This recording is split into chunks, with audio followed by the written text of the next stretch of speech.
Miles Kelly, Stories from the Sea. Into the ocean. From the warm turquoise waters of a coral reef to polar waves that sparkle with ice, there's a whole world of stories under the sea.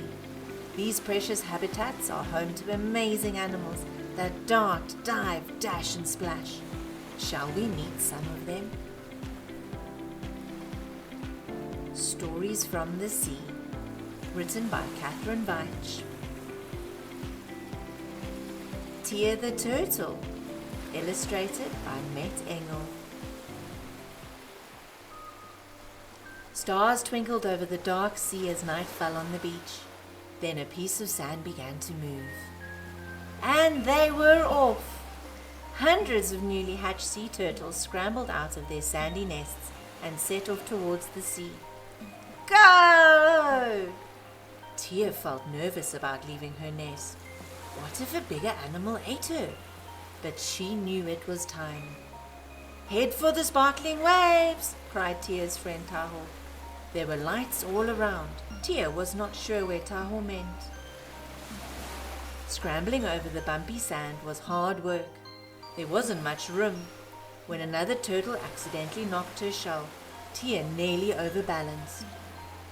I'm frightened, Tia whispered, but she plunged after Tajo into the warm sea for the first time. Where are we going? Follow me! Tajo said they were going to a forest in the Sargasso Sea. Tia and Tajo swam and swam. The pull of the water took them far out to sea.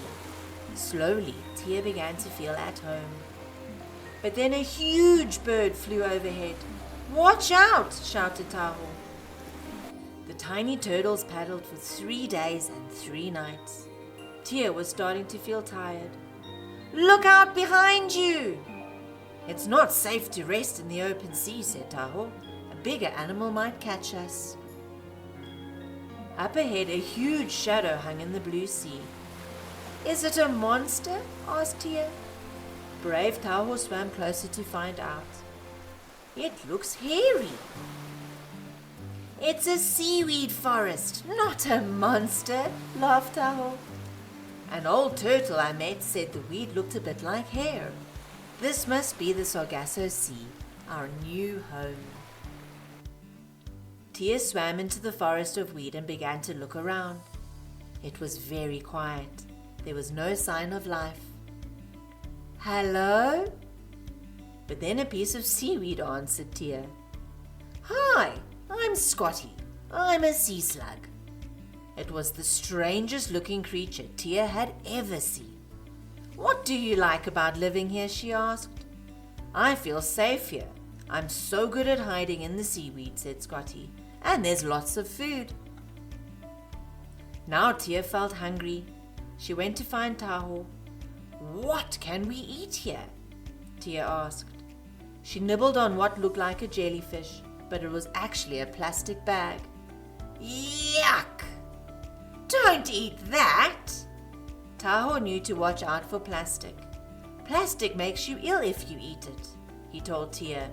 Turtles need to eat the seaweed and small creatures. Ah, Tia sighed. Tajo seemed to know much more than her. She swam to the surface. She would find out a few things on her own. And there she met. Hi, I'm Frida. I'm a frogfish.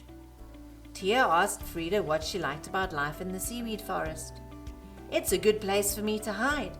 My frilly fins look just like the weed, replied Frida. Later, Tia asked Tajo why everyone liked hiding in the seaweed. Tajo told her that it was because big fish with huge teeth lived in the open sea. What a scary thought! Tia tried to hide inside a plastic bottle. Not in there, said Tajo. You'll get stuck.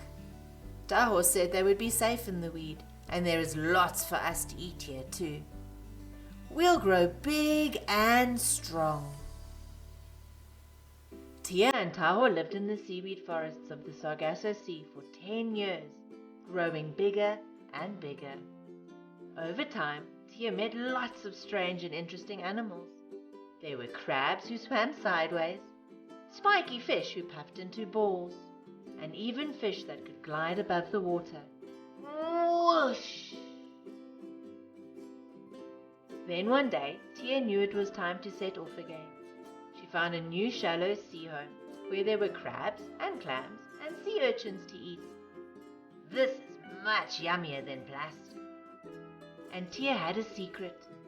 Lots of eggs were growing inside her tummy. Soon it was time to find a safe place to lay them.